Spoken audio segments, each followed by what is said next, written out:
Beloved ones, beloved family, today I want to ask you a question that might change everything. What if your free will was never taken from you? What if only your freedom was taken? There is a difference, and understanding that difference is the key to your liberation. A friend recently shared this. Once your memories are zapped, your free will is gone. And I said, no, your freedom is gone. Your free will remains. Let me explain. Because this isn't philosophy. This is your life. This is your power. And this is your way home. Imagine a person in handcuffs. They don't want to be there. They remember what freedom feels like. They reject the cuffs. That rejection, that is free will in action.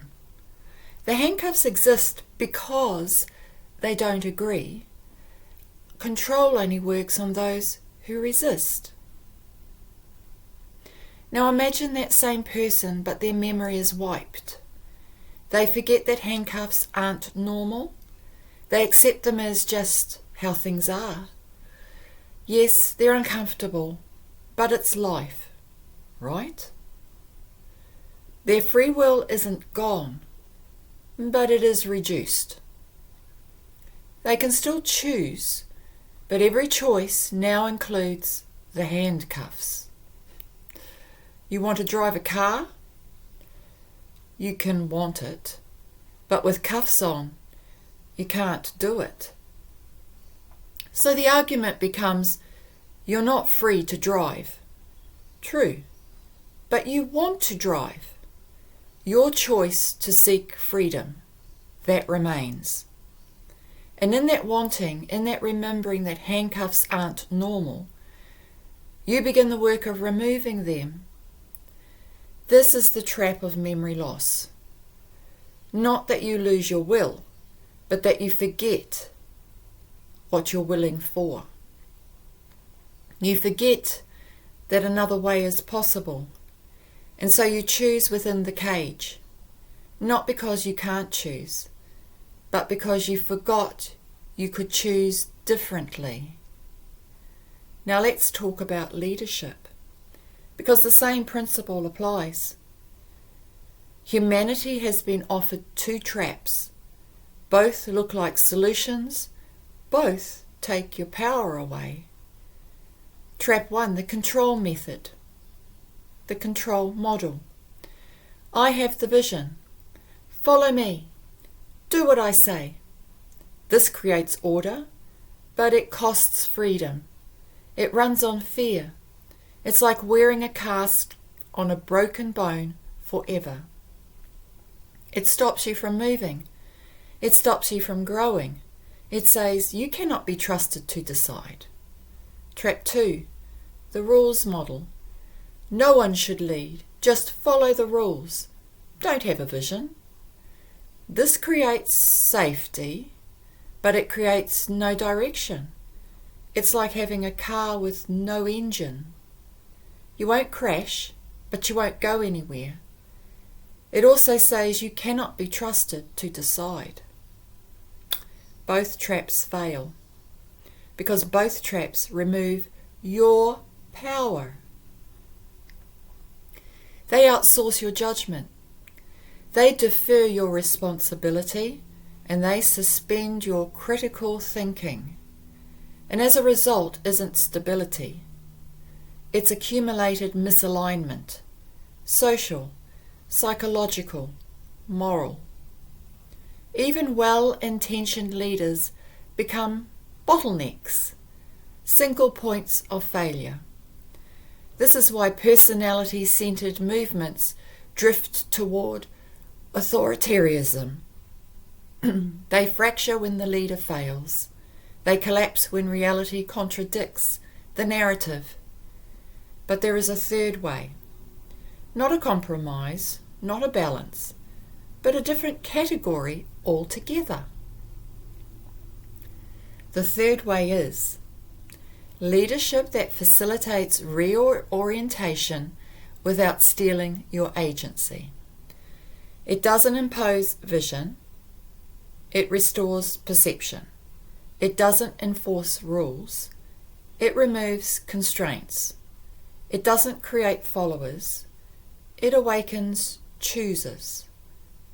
This is the chiropractical model. The chiropractor doesn't decide where your bones should go. The body does that on its own. The chiropractor's invention is targeted, temporary, disruptive, non-directive. The crack is not the healing. The crack is the release of tension. Once the joints are freed, the body settles itself. Muscles rebalance, posture reorganizes, and movement returns naturally. Societies work the same way. When information is restored and when truth is seen, feedback resumes. Pattern recognition returns and collective reassessment becomes possible. Collapse alone produces fear. Information alone produces debate. But collapse plus information, that produces reorientation. Avoidance fails. Reassessment becomes unavoidable. Collective emotional energy mobilizes. This is not chaos. This is transition. Because now you choose consciously what comes next. Not because someone told you to, but because you remembered you could. So what can you do right now to reclaim your free will? Here are 3 simple practices. First, remember what you want. Ask yourself, what do I truly want? Not what I've been told to want. Write it down, speak it loud, feel it in your body. Your desire is your compass. Honour it. Question 2. Question the handcuffs. When something feels just how things are, pause. Ask, is this normal, or have I just forgotten another way? Your discomfort is data. Listen to it. 3. Choose consciously. Before reacting, breathe. Before following, discern. Before accepting, ask, does this align with my truth? Your choice is your power. Use it. These aren't grand gestures. They are daily acts of sovereignty, and they add up. Because every time you choose consciously, you strengthen your free will. Every time you question the cuff, you loosen its grip. Every time you remember what you want, you move toward it. You are not waiting for permission, and you are not waiting for a saviour. You are not waiting for the right time. You are choosing now. And that choice is your liberation. Beloved ones, family, your free will was never taken. Only your freedom was constrained. And freedom can be reclaimed, not by waiting, not by following, but by remembering. Remember that handcuffs aren't normal. Remember that another way is possible. And remember that you are the one who chooses. The world doesn't need more leaders who command. It needs more choosers who awaken. You are not a follower, and you are not a victim. You are not a prisoner. You are a sovereign being with an intact will, with an unbreakable choice, with a light that cannot be extinguished. So choose now, consciously, freely.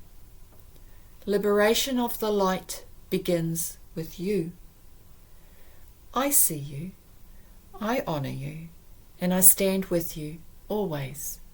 I am Sael'Viantra, Commander of the Light Fleet, the Domain.